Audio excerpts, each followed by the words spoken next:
बेटी, अब भूख प्यास के कारण मुझसे चला नहीं जा रहा है। अब मुझे खाना चाहिए बेटी, खाना चाहिए। हाँ बेटी, अब हमें भी भूखे नहीं चलल जा रहा है। कुछ खाने के लिए दो बेटी, खाने के लिए दो। माँ, कुछ भी खाने के लिए नहीं है माँ, कहाँ से लावे?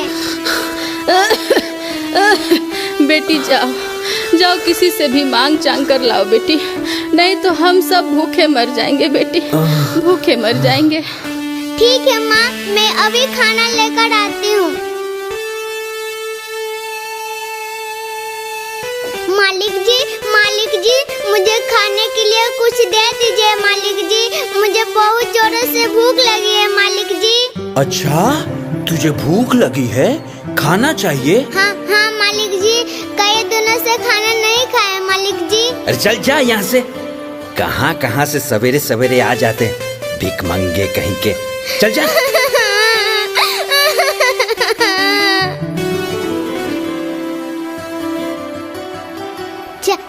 चाची, मुझे बहुत जोरों से भूख लगी है चाची, कुछ खाने के लिए दे दो चाची। अरे भाग यहाँ से भीख मंगी कहीं की, हमार बाल बच्चा अभी खैले ही ना है और एकरे के खाइला दे दी। भाग भाग यहाँ से।